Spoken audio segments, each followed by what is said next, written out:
So here's the sitch on the ATL Box Score podcast. We first get into the events going on with the Super Bowl, the Super Bowl events and the private events going on.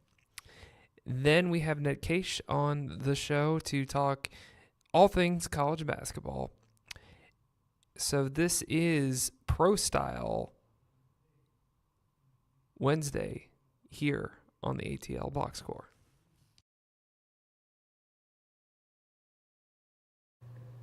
Now, you guys might be wondering, how does a podcast that just recently started, what do I use for recording space? Well, I actually use a place called Spaces, and I go to the center that's Spaces Midtown East, and I use their resources that they have here to create my podcast and to put it out there to the world and to do other business-related things, and it's pretty much my home base to grow my business and my product that I'm developing for you guys. And if you want to check it out, I have Steve Choi with me, who is one of the regional managers who manages a lot of different centers, also with Spaces and the Regis brand, to tell you more about Spaces Midtown East. Hey, thanks, Alex, for inviting me on the show. We love having you as well as ATL Box Score with us here at Spaces. I want to invite anybody, all your listeners, to come in and take a test drive. Let us know that Alex sent you. We'll give you a free 5-day test drive to Spaces, which is a hybrid, collaborative, and private workspace location. We're all over the world, particularly here in Atlanta. We have 5 locations, and we'll be opening 2 more soon here. So I am the area manager. Come on in. We offer private offices as well as 8,000 square feet of collaborative space for our members to come in and check it and just be productive. So again, come on in. Let us know that Alex sent you and the ATL Box Score, and we'll go ahead and set you up for 5 days free. Well, thank you, Steve. Definitely appreciate you. Definitely appreciate your friendly staff for helping me out and giving me all the resources I need to be successful. If you want to know more about Spaces Midtown, they are just a block north from the Fox Theater. I know all you guys know where the Fox Theater is. They're just a block north from the Fox Theater, and I'm going to put the website in the show description, so you have no excuses if you're like me, trying to start your own business or your own brand. Check out Spaces Midtown East.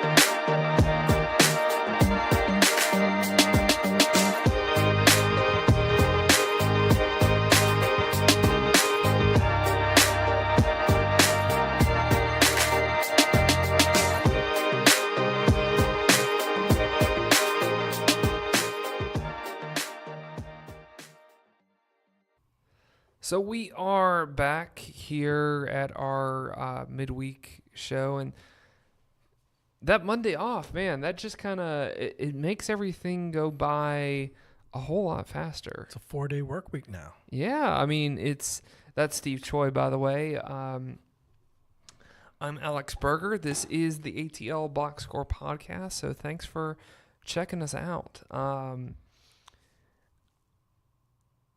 Super Bowl is here, and that's a weird concept. I haven't really talked about it that much, being here in Atlanta, that we're the host city.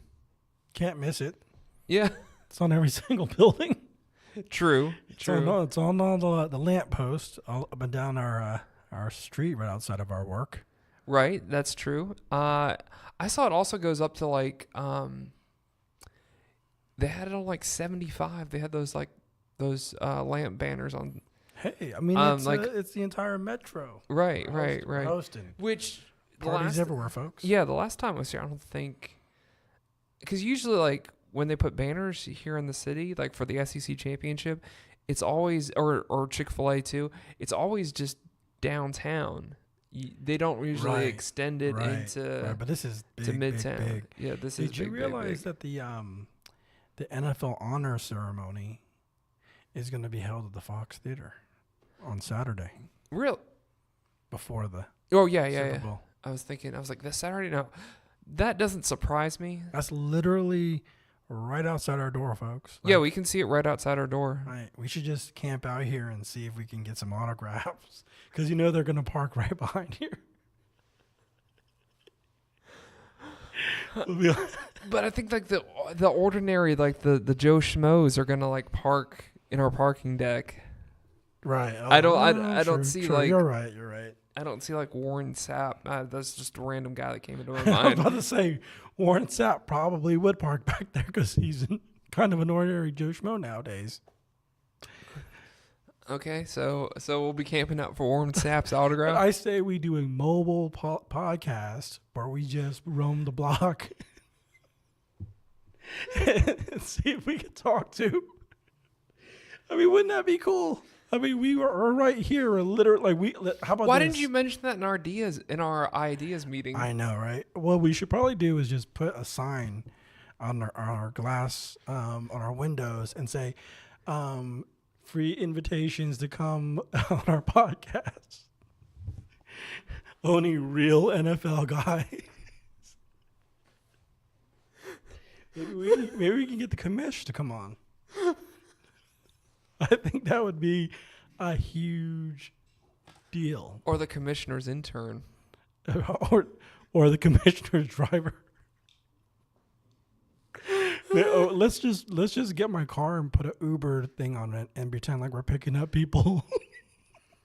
Be like, does Roger Goodell sympathize with the hatred that comes from the New England Patriots fans? Yeah,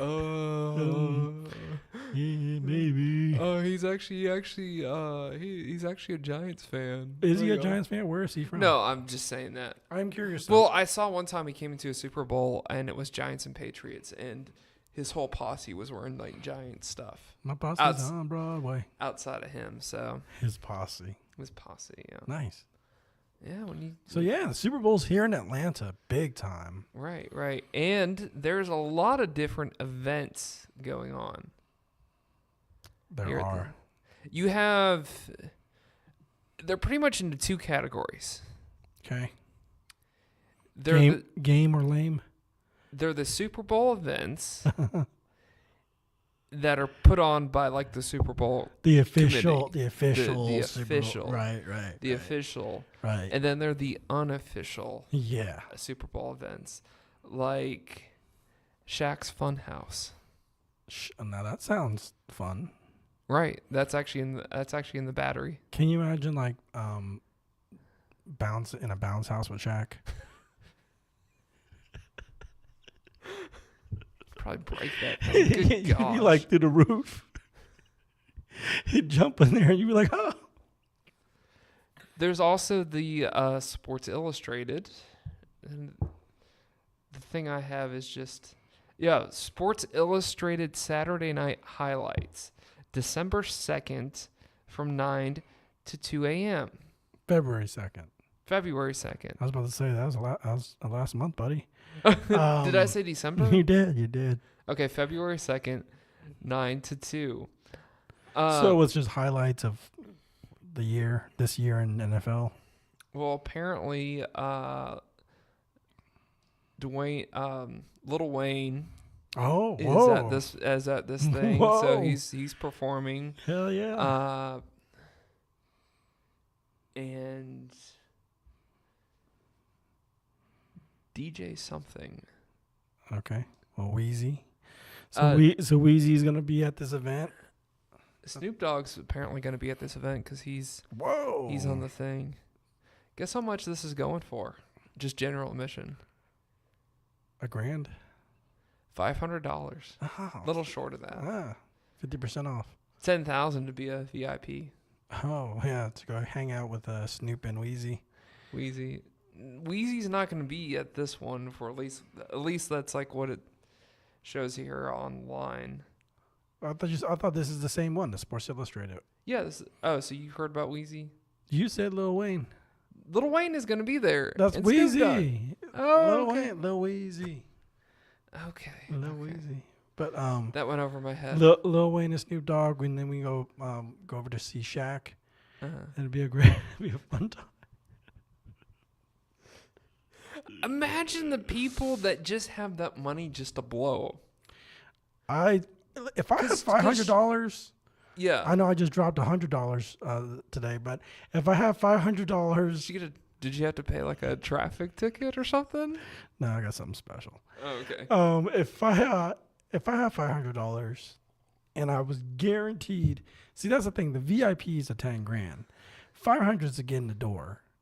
And you're going to get in the door with a bunch of other, Joe Schmoes. And $500 gets you in the door to be hanging out with a bunch of schmoes, but $10,000 gets you to hang out with Snoop. Right. And the Dog Pound. Well, do you remember Ocho Cinco? Who can forget Ocho Cinco? Well, he's having his celebrity super jam. Oh. Is it Ocho Cinco de Mayo? That is February 1st. It's sponsored by SunTrust. So that's a legit sponsor right there. Wow. And I'm trying to think.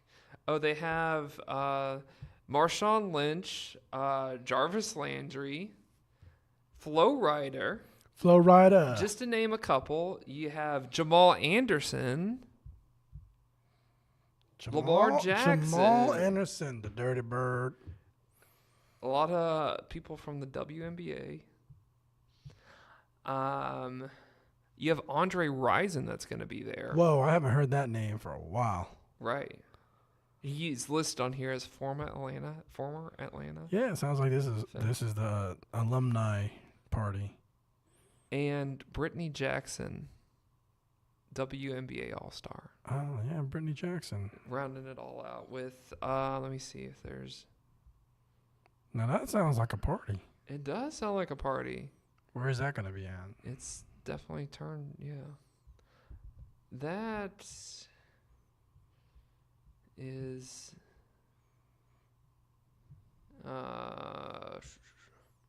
trying to find on here.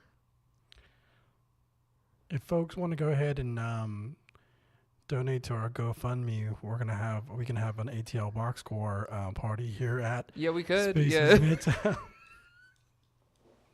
Hit up that Patreon. Turn up. That's actually going to be at Morehouse College. Okay. So is that free admission? Probably not. Oh, click here for tickets. I'm gonna click here for tickets. Okay, all right. How about your tickets? It's actually not bad. It's I didn't think it would be. Do alumni get in free? Okay, general admission is $20. Oh, that's a fine. Yo, that's gonna be that's gonna be lit. That's the upper level. Early bird is $15 plus Whoa. Plus, let's get tickets now.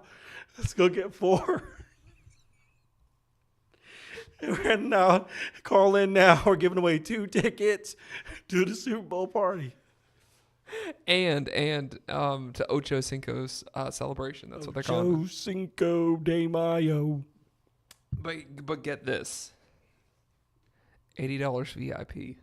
Dang, that is a steal, man. That's what we can we could give away VIP tickets. See, this is what you do. You go there and you pay the $80. You drop the 80 bones, and then that way you get to rub elbows with like Andre Rison, Ocho Cinco, and who else? Jamal. Is it Jamal? Jamal Anderson. Yeah, Jamal. You know, I want to do like a John. Who's the guy on HBO? John Oliver. John Oliver. I want to do a John Oliver because one time he for the New York Yankees, he did a thing about where the Yankees have this roped off VIP section where you can sit like right on the plate for games, and that's where all VIPs, or that's where all the good seats are in baseball. So those are always extremely expensive. Gotcha. And they had they wanted it to be like a country club, yacht club kind of feel to it. So Okay. John Oliver was just like, we're giving away these Yankee tickets that cost thousands of dollars for either 25 cents or $1. Nice. But you have to dress like you've never sat in a VIP section before. Nice. So we got guys like that dressed in like Ninja Turtles. So if we planned ahead on this thing, and we bought tickets, we bought VIP tickets. Yeah. But the catch is you have to not know any of these people, who they are, or anything like that. You can't even know who Ocho Cinco is. Yeah. Or Andre Rison. We need to plan ahead. Yeah. Because that looks like fun. You gotta wear like George Washington outfits. No, I won't go that far. Won't go that far. You just have to go and not know who anybody is. Yeah, you just have to go and not know who anybody is. So yeah, as long as you're down to party. Well, this one thing, you got Guy Fieri doing this like tailgate thing on Sunday, the day of the game on February 3rd. Oh boy. And it's still kickoff, and Stage Seal is involved. The woman on the woman on ESPN. Okay. And Sage. Yeah. Yeah, Sage Steele. Involved with Guy Fieri. And involved with Guy Fieri. So that seems cooking some wings. right. It's sponsored by Coca-Cola. Okay. So and Crown Royal, so they got decent sponsors for it. To the top.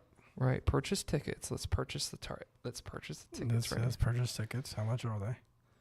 Well, it's cheaper to get into the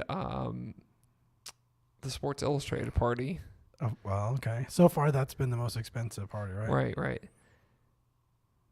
$750 For Guy Fieri? for Guy Fieri. Like, do you get some food too, or what? I mean, it's a tailgate party. You should get food. Oh man. So I'm calling things game or lame, and that's lame. That's lame. Guy Fieri, come on, really? You should be actually giving away. Then you have this Super Days. Super Days. Super Days. What's this? I'm going on it right now. By the way, people, these are all the private, Right, non-official, non-NFL sanctioned. Right, non-NFL sanctioned. A lot of things are non-NFL sanctioned nowadays. Yeah, I know. Oh, it's a pretty cool website too. Okay, so what is it? Super Days. Super Days. With I can't read those names. Okay. Bunch of DJs. DJ Troy. Okay. DJ Pump, I think. Okay. DJ D Nice. I know D Nice. Oh, you know D Nice. Okay. They call me D Nice. So this is the Super Days from. It's Saturday through Sunday. That sounds like a place to get turned up. Oh, it's definitely a place to get turned up. But then it's like you go to this website, you have like 2 different events to buy tickets for. Okay. You have the Super Game Day Party. Okay. Then you have the Metro Fun Center. Okay. Let's go to the Metro. That's no, it's Game Day Party. That's actually Metro Fun Center is just on Sunday, but Game Day Party is actually on February 2nd through February 3rd. Let's go see tickets. Okay. $25 to $1,000. Oh, nice. So that's not too bad. Yeah. $25 for general admission plus like $3.16 tax. Okay.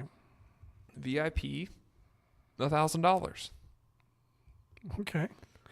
That's less than the No, that's so less than the Sports Illustrated. Right. I think we got like average Joe Schmo that like average Patriot fan, average like Rams fan.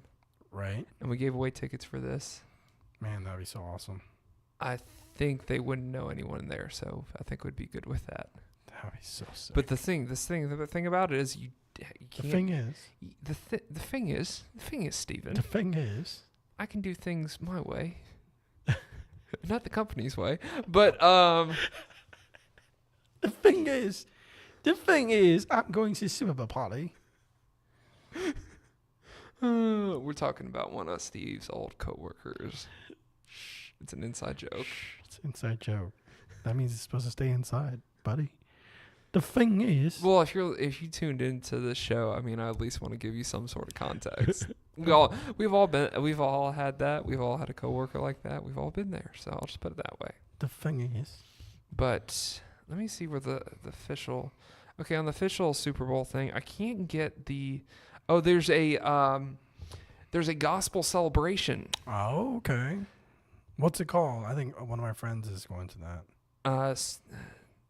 20th annual Super Bowl gospel celebration. I can get us tickets to that. I'm gonna look at what tickets look like right now. I bet you they're not cheap. Probably not. Okay, it went to a rent. Oh, It costs money to praise Jesus. Yes, it does. Well, it's like it wants me to select a. I'm not going to do that. Yeah, It's not worth it. It's too much. It's too much. It's too much. It's too much scrolling on the internet. It's too much. We're done. We're done with you. Oh, this is making my day. So where's the? What's the next event? You know when you have too many tabs open on your computer. That's the worst. And then you can't read what those tabs are because there's so many. Right. So you're just like, oh, we're back here. We're I back. didn't mean to pick that one. Taste of the NFL is actually pretty interesting. See, now Guy Fieri should be at that. Well, it's more for it's. Like I said, it's interesting, but it's like no one average person's gonna get in there because it's trying to attract these wealthy people. Sure. To go taste this different like food from around wherever the Super Bowl is hosting it. But at the same time, it's trying to get these rich people to donate money for charities, yeah. Which we aren't rich enough to donate. I'm not charity donation rich. I'm not charity donation rich, but hopefully I can get there one day. I'm more like, Then you also have like Walter Payton's Man of the Year thing. And that's something that they do every. I have a feeling I know somebody who will be at that one. Oh, who? One of your old coworker. Oh, okay. Okay, well, we'll just put it like that. The thing is. All right. What's the next event, buddy? I'm trying to look and see if I'm trying to look up concerts. Oh, concerts. So, what do you think about Maroon 5 being playing the Super Bowl? I heard that was a big deal. Yeah, that was I read some website where that was a big deal. Really? What website? Actually, you don't have to say on air. You don't. just trolling. The thing is. Actually, we'll do concerts in another segment. We'll come back to this since Super Bowl is going to be here for next week. And so we'll get back to concerts. So they start stay blocking tuned for out that. our roads starting tomorrow, so we might not even be here. Bro, they've been doing it since Monday. Bro, they're gonna block out the entire from 3rd Street to from 3rd to Ponce. Yeah. But that's like a small. So we're not gonna be able to walk to Chick-fil-A anymore. But that's on Peachtree Street though. Right? No, on Peachtree from I believe it's from 4th all the way. So in front of our building. And then in front of the Fox on Peachtree is all going to be blocked off. Okay, well, I hope that doesn't affect you, but just FYI. I think you should do some cool little YouTube clips to post on your On how they're blocking my route to Chick-fil-A. Yes. Okay. Game on then. Look for that stuff on YouTube. Yes. We're gonna have a fun time these next couple weeks. And why not? It's the Super Bowl. We're partying too. Yeah, exactly. Yeah, I think Football Friday we're gonna talk about. I'm gonna look up the concerts. Be a little bit more prepared for this show than I was. All right. Well, that is all the events, and hopefully you're privileged enough, not like us, but you can be able to check that stuff out. Next, we're going to have Ned Kaish to talk about all things college basketball. This is the ATL Box Score podcast with Alex Berger, and along with me in this segment was Steve Choi joining me. Now we want to bring into the conversation here at the ATL Box Score Mr. Ned Kaish, who is our college basketball guy. And Ned, how are you doing today? Doing pretty well, Alex. Another midweek conversation with you, talking college hoops. So right. Very few complaints for the next 45 minutes or however long we decide to chat. Yeah. Tennessee being the number one team in the nation, like that's huge for the SEC. And do you feel like with that you're starting to see a little bit of a power shift, or is just Tennessee that spectacular of a team? Yeah, it's interesting because I think Tennessee going to number one, a lot of people, kind of don't view them as a real number one team. I mean, they still feel like a Virginia or a Duke or Michigan should be number one, but with everything Tennessee's put together, they knocked off Gonzaga when they were number one. They're 16-1. They've got, Grant Williams is leading the SEC in scoring with 19 points per game. Admiral Schofield has 17 per game. He's, I think, third or fourth in the league in scoring. And then Jordan Bowden, one of their guards, has been playing, fantastic recently. I know Seth Greenberg talked about it over the weekend. But I don't know if it's really a power shift to the SEC, but I think it's a legitimate ranking. I think Tennessee has done what they've been asked to do. They've picked up tough wins, and I think the SEC just still carries football weight. So when a lot of basketball fans see that, they kind of aren't sure what to think. Tennessee's only loss was in overtime to Kansas. So this is an extremely legit team. Mm-hmm. Now, I'm just curious. I will say one thing. Yeah, go ahead. One little nugget about Vandy about Tennessee that's very interesting is the last time they were number one was February 2008, and they lost at Vandy. And tonight they play at Vandy as number one. So, we'll see what happens there. If there's some mojo with Vandy, maybe they can knock off number one tonight. Yeah, that would be interesting to see for Vandy. I think in our last conversation, I wanted to ask you about, and I just kind of forgot about it.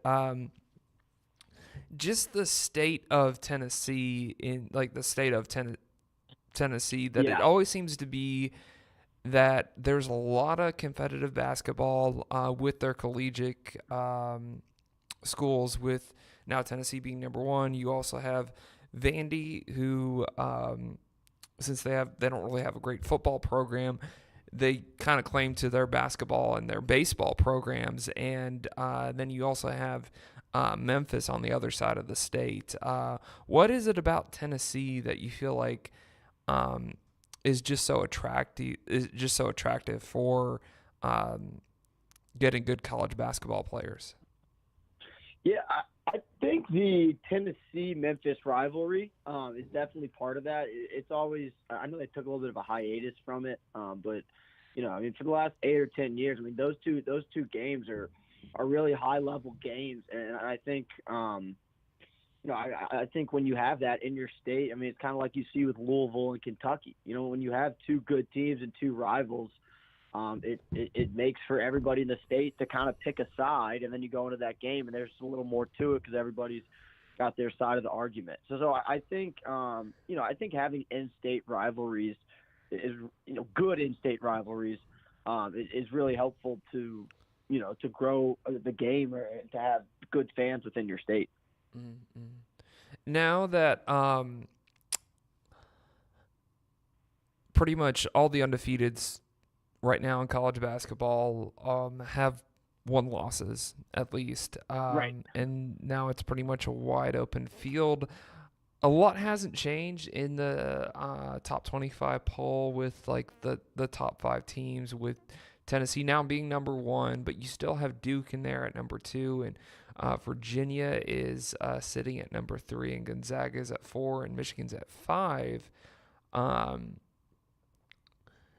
Do you feel like Michigan at this point is good enough to be a 1 seed when it's all said and done? Yeah, I think Michigan is. They lost at Wisconsin on Saturday, and Wisconsin, they've been a little bit of an up and down team. Wisconsin came out of the gates to start the season really hot. They were like 8-1, 8-2. They've cooled off a little bit when they get into conference play. They get votes for the top 25. They're not in there. And then Michigan, came back and won on a buzzer beater last night against Minnesota. It was at home for Michigan, so I think people kind of expected them to play a little bit better. But I think when you learn to win ugly, that makes you a better team. And I think the Big Ten, you talk about, Michigan's number 5, Michigan State's number 6. There's Wisconsin, we just talked about. There's plenty of Big Ten talent. The committee respects the Big Ten. So, yeah, I think if Michigan wins out the regular season of the conference, I think they have a right to be the 1 seed. I think them or Michigan State, one of them will be the 1 seed. I think Duke or Virginia may get a 1 seed, and then, a Tennessee or Gonzaga, could potentially grab those other 1 seeds in the next, couple months. Mm-hmm.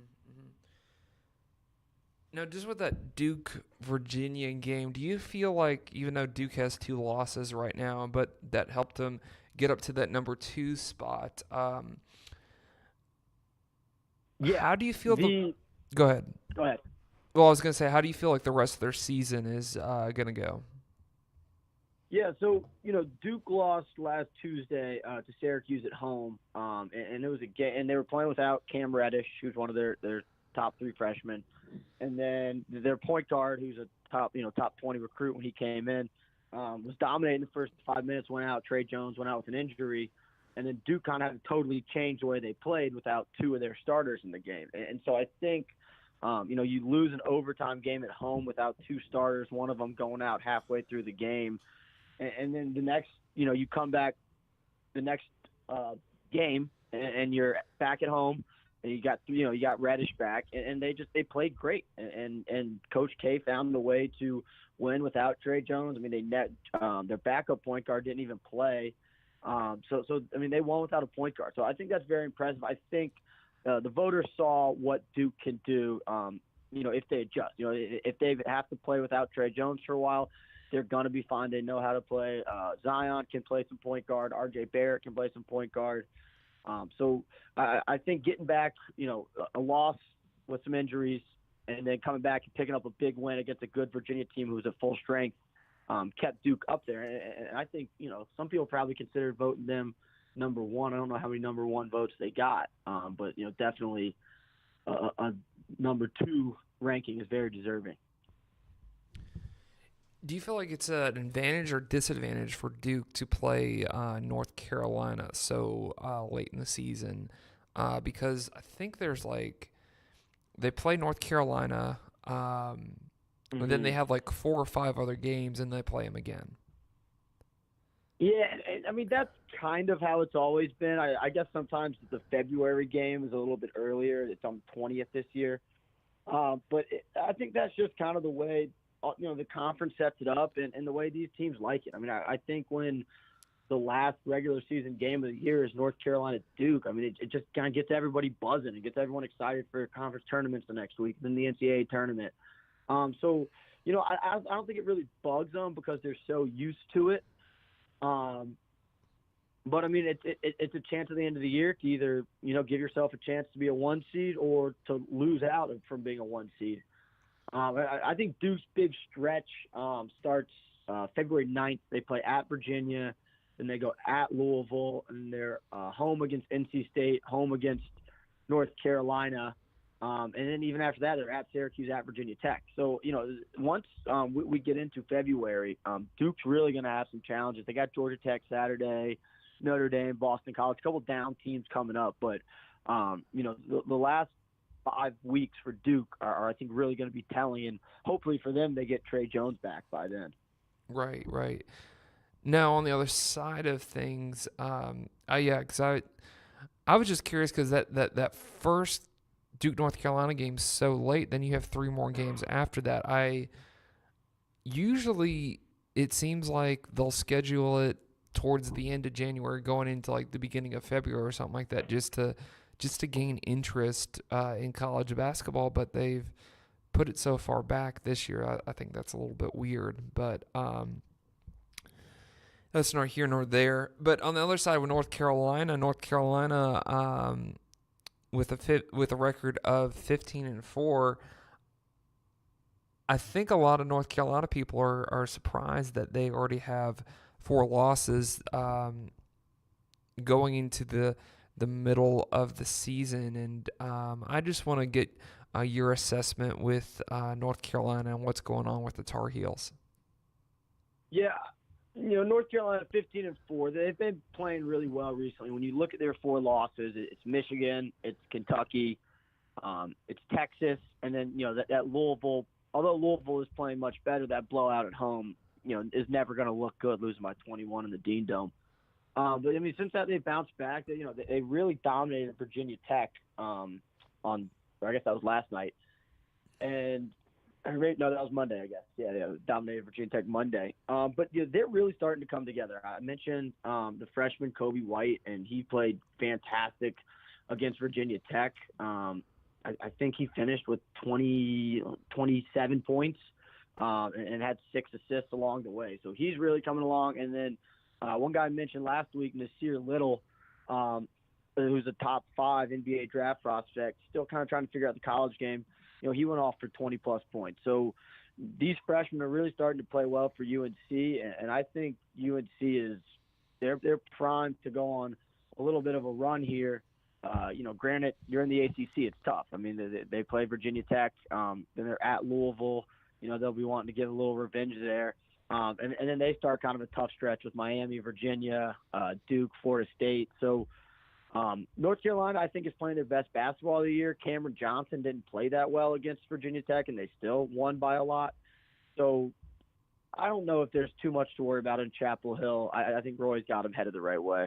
Right. Speaking of rivalries, too, since we're on this, that and this is maybe looking too far ahead where we're at right now, but the end of February is looking really good so far for college basketball, and we might have a monster finish going into March, but Michigan eventually has to play Michigan State, and Michigan State right now is –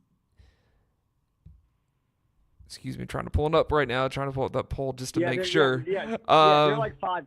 Yeah, Michigan and Michigan State are like almost right next to each other. Right. Yeah, that Michigan's 5 and Michigan State's 6. So you know eventually they're going to have to play each other, and you hope that they pretty much stay together in the rankings. Yeah, and I think they do play twice, and they actually play twice within about 15 days, which is pretty wild. Yeah, kind of like UNC Duke. Yeah, exactly. You know, those are going to be just fantastic games. Michigan State, I think, has a little more talent, especially with big men. Nick Ward and whatever his first name is, Goins. Kenny Goins are really good big men. I mean, they combined for almost 15 rebounds a game. and almost 25 points. So, and they're experienced. Now, the guard play for Michigan State is also pretty strong with Cassius Winston. He's a Wooden Award finalist, averaging 18 points, 7 assists. And then after that, there's a little bit of a drop-off. Josh Langford's a pretty good player. Matt McQuaid kind of scores here and there. I think Michigan has a little more full depth from top to bottom, from guys 7 and 8. I think they're a little bit more comfortable with those guys getting in the game. And both these teams have great coaches. I mean, John Beilein versus Tom Izzo is just, that's a Final Four coaching matchup right there. So those games are going to be interesting. I think if one of the teams can sweep, it'll give them the chance to be a 1 seed. And if they split, I think it's a lot of conversation, and it could come down to who was more impressive out of conference. Let me ask you about another grouping together right now in the top 25 poll. You have Kentucky and Kansas, both basketball blue bloods teams, but what do you see out of the Wildcats and Jayhawks right now? So Kentucky, I think we mentioned last week, really starting to play well. I mean, they've won 5 or 6 in a row. The emergence of the point guard Ashton Hagans has been huge. Tyler Hero, another freshman, has been really big the last couple games. So the thing about this Kentucky team is, while they do have, I think, 3 freshman starters, they also have Reed Travis, who's a graduate transfer, and PJ Washington, who's a sophomore or junior. So there is a little bit more experience and leadership on this Kentucky team. I think they were a little bit slow going, and obviously they got stomped by Duke that first game. So I think some people kind of wondered if they were going to be that good, but at 15-3, they've only lost 2 since that game. I think Kentucky's going to be in a good spot. I don't know if they can win it, but I think they're definitely an Elite 8, even Final Four team. Kansas, on the other hand, they're playing really well. They've got this big man, Dedrick Lawson, averages 20 points, 11 rebounds a game. He's had to really step up because they lost Azubuike, one of their big men, early in the year. So Lawson's been huge since then. And then again, they kind of need some secondary scoring. Well, Gerald Vick does a lot of scoring for him. But then after that, it's kind of Devin Dotson, Quentin Grimes, Marcus Garrett. They all kind of score here and there. They all average anywhere from about 7 to 10 points. But either if one of those guys can consistently step up, or every game they're getting something from one of those 3 guys. Kansas is really good. They also have a freshman, and I know I'm going to pronounce this name wrong. It's like Ochi Abaji or Aboiji, and he was hurt a lot of the year, so they're trying to get him back in the flow. He's supposed to be a really good player, so we'll see what happens with him. But I still like Kansas as one of the 8 or 10 teams who could win a national championship. Interesting. Now, let me ask you, out of this grouping of teams right now that's ranked together, Marquette, Maryland, and Texas Tech, which one of those teams do you feel like is going to be legit this year? Marquette. And I've been pretty high on Marquette throughout the year. And they've got this sensational point guard, Marcus Howard. I don't think he leads the nation in scoring, but he averages 25 a game. He's definitely up there in the lead for scoring. Actually, he's 5th. So he's really good. And they have these 2 brothers, Sam and Joey Hauser. One's a freshman, one's a sophomore. And they've really been coming on big. I think the one thing that can hurt Marquette is injuries. They have some depth. When you look at their scoring, it's Howard, Hauser, and Hauser. I mean, they can combine for almost 50 points every night. Dang. So they've got a really good big 3 who's tough to defend. 2 good. I mean, Hauser's like a 6'5" wing. The other brother is like a 6'8" big man. So they're going to create some matchup problems. And as long as they stay healthy, I really like Marquette. Texas, a team that's kind of been up and down. Shaka Smart's got them going in the right way. So I like Texas. They play in a tough Big 12. They got to go against Kansas, who's, I think, won that regular season conference like 13 years in a row, which is insane. Dang. But, Texas will definitely be probably a top 5, 6 seed. And then Maryland's kind of been the surprise of the season, to be honest. They lost to Michigan State this week. after getting up to number 13. But they've been a good team. They've got a couple big men who lead them, Smith and Fernardo. And then Anthony Cowan Jr. is kind of their leading scorer, probably just shy of 20 points a game. But again, tough Big Ten. You're gonna have to try to beat up Michigan State and Michigan. So Maryland they'll drop throughout the season, but again, they'll be a tournament team. Of those three, I like Marquette the best as far as what's going to happen come March. Gotcha. Well, next I want to talk about Auburn, and they seem to be having some struggles recently with a lot of high hopes too with Auburn because they lost to Kentucky, and then recently they lost to South Carolina. So what do you feel is going on there with Bruce Pearl and the Tigers? Yeah, it's kind of tough. They've lost 3 of 5, and a couple of them have been close, and one of them was a blowout when they were at Mississippi. But just I didn't see much of the South Carolina game last night, and winning on the road is tough. And Frank Martin has his guys playing really well at South Carolina, and South Carolina is 5-1 in the conference or something. So, 5-1 in the conference. So they're 10-8 overall, but they're playing really well right now and within the conference. But that game Saturday for Auburn versus Kentucky, Kentucky was up and kind of seemed to be in control of that game most of the game, and it was at Auburn, so I was a little bit of a surprise. But Auburn went on a great run late in the game, for the last 7-8 minutes, and with 3 seconds left, had a layup at the bucket to take the lead to go up 81. Or let's see, it was they would have gone up 82-81 if they'd made that. It falls off. Kentucky makes 1 of 2 free throws. Auburn has to get a half-court heave that doesn't go. So, again, it's winning these close games, and we talked about last week, Auburn just kind of getting to the tournament. This year they want to get there, and they want to win some games, make some noise. But if you want to do that, you got to be able to win one-possession games in conference, whether it's at home or on the road, and they failed to do that, which has kind of put them in a tough spot now as they're 2-3 in the conference. Okay. You made an interesting point since now I just want to focus more on local teams, but you made an interesting point last week that Tom Crean is teaching a different technique that a lot of these Georgia players aren't used to. And with that, do you feel like, because right now they have a little bit of a two-game losing streak. Yeah, they have a little bit of a 2-game losing streak. But how long do you feel like it takes for a team like Georgia, especially learning some new things that they're not used to get used to that? Does that just take a whole season, or should that take like half of a season and it's just maybe a little bit too late, or because everything right now with the Bulldogs kind of looks to wait till next year? Right. And I think case to case that varies.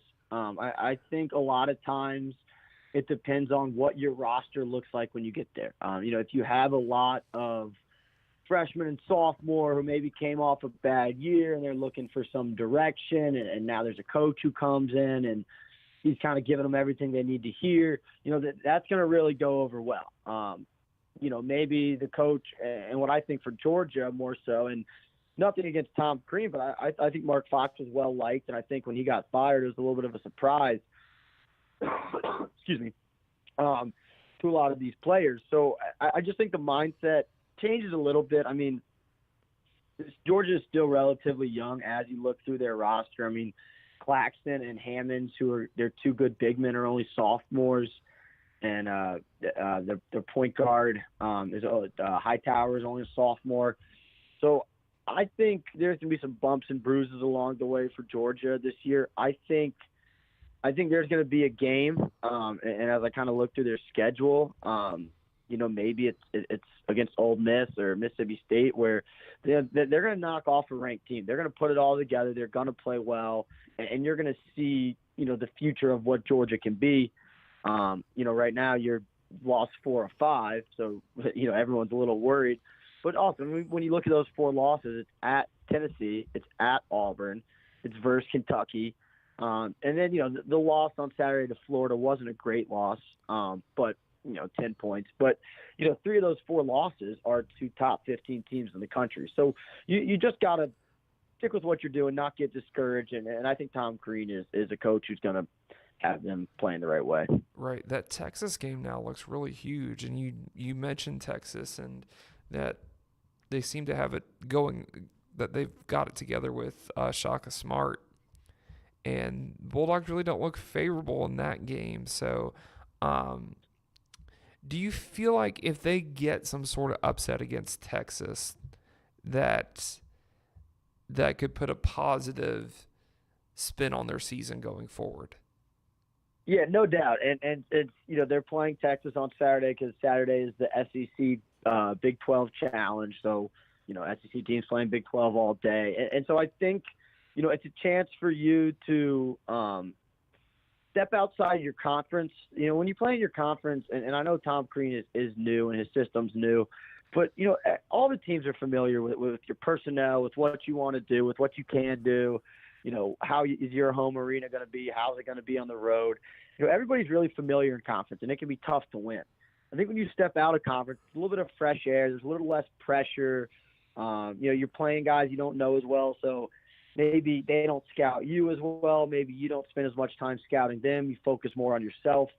So I think it can definitely be a chance for them to win, to play a little bit different than they've been playing. And hopefully, get going in the right direction. I don't think Georgia's an NCAA tournament team this year, but I don't think there's any reason they can't be an NIT team if they can start putting things together at the end of the year. How competitive do you think Georgia will be in the NIT if they make it to the NIT? I think they can be dangerous.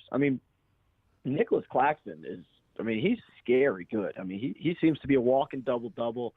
Rashawn Hammonds hasn't played as well recently, but he's also a good big man who really passes the ball pretty well for a forward.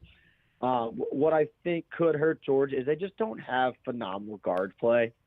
Hightower does a decent job. I know Ty Fagan's kind of their three-point specialist.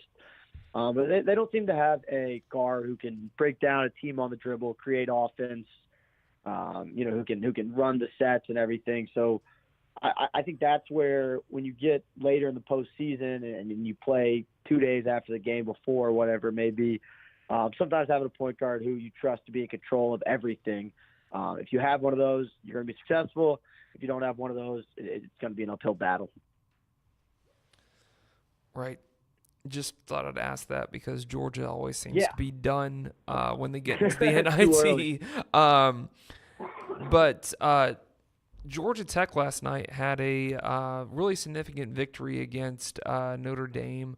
But after that, they pretty much – this 2-game stretch is going to be a little bit tough for them because they have to play Duke and then they have to play North Carolina. So but it seems like the rest of their schedule towards the end of the year or towards the end of the season is going to be pretty favorable for the Yellow Jackets.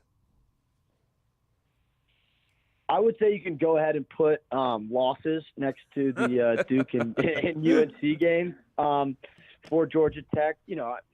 And Georgia Tech's playing a little bit better, but both those teams, they're more talented, and you got to go at Duke. UNC at home. It's nice to have a home crowd, but like I said earlier, I think UNC is really starting to put it together. They're going to be a better team than I originally thought they were.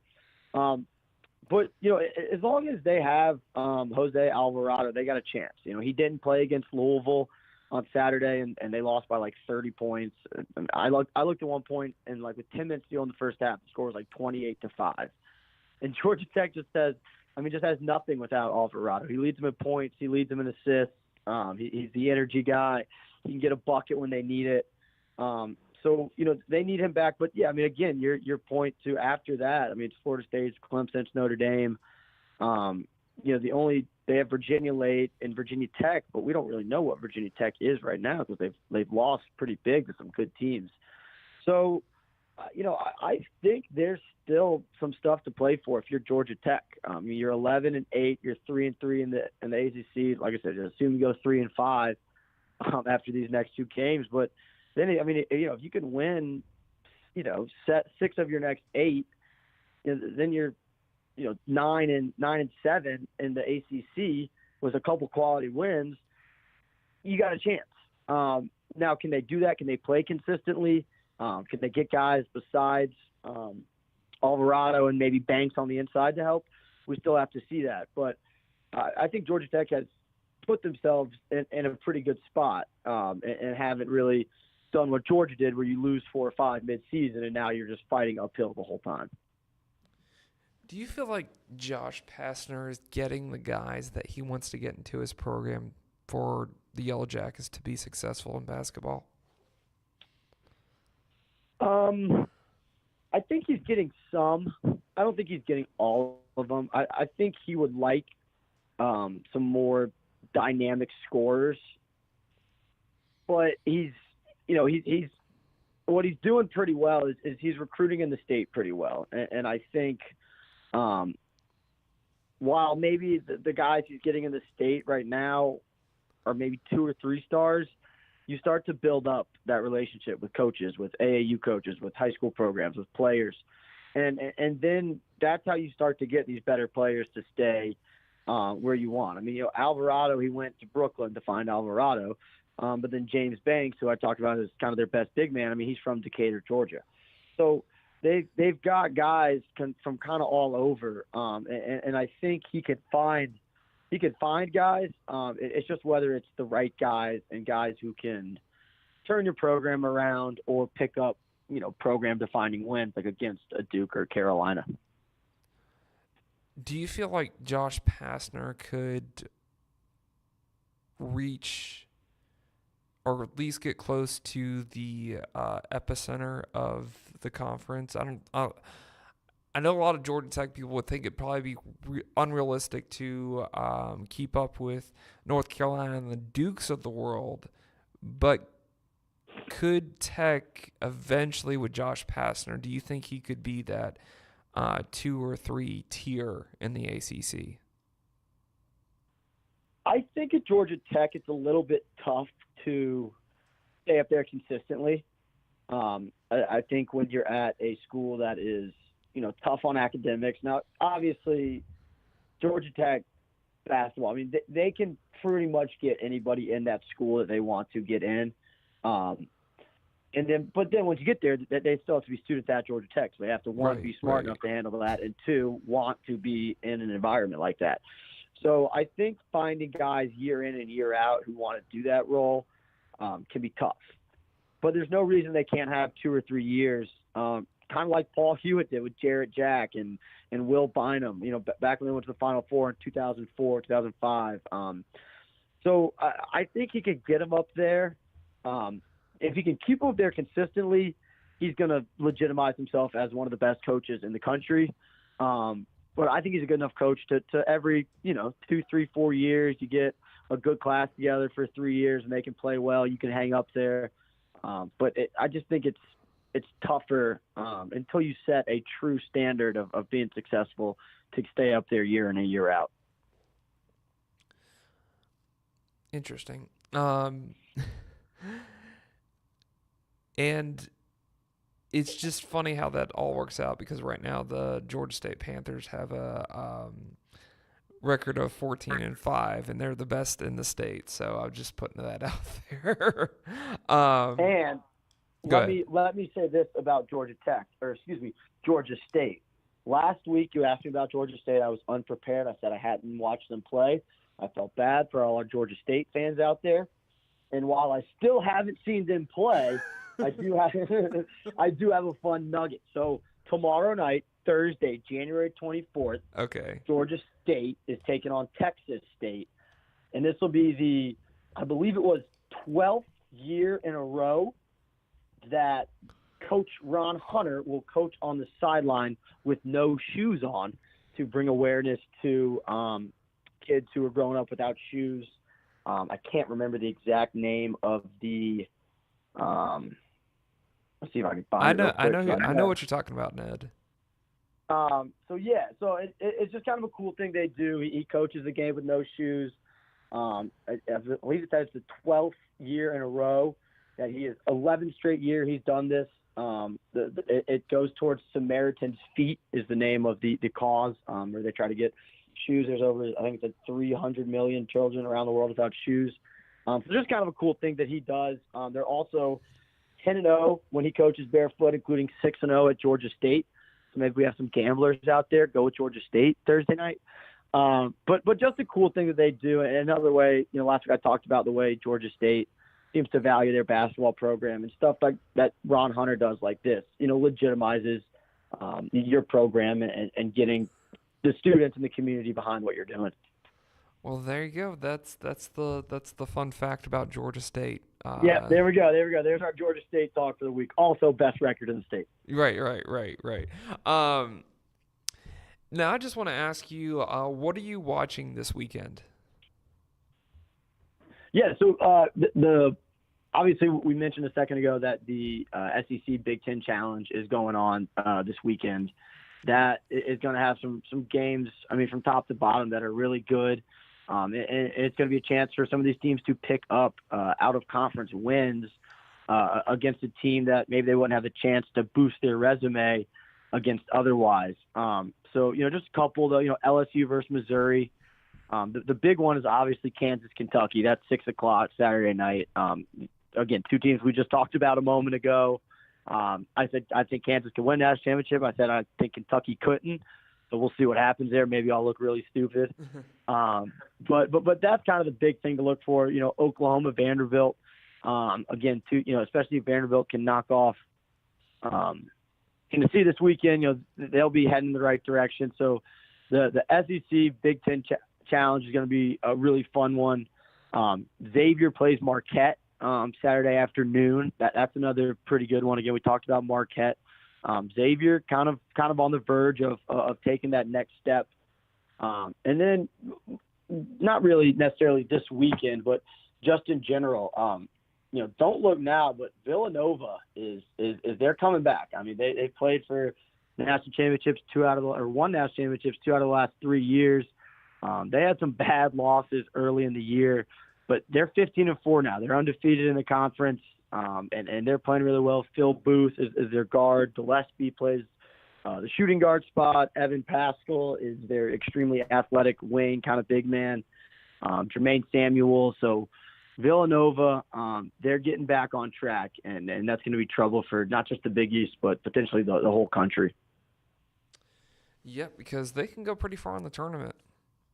Yeah, we've seen that a time or two. Right. We've also seen them drain last-second shots too.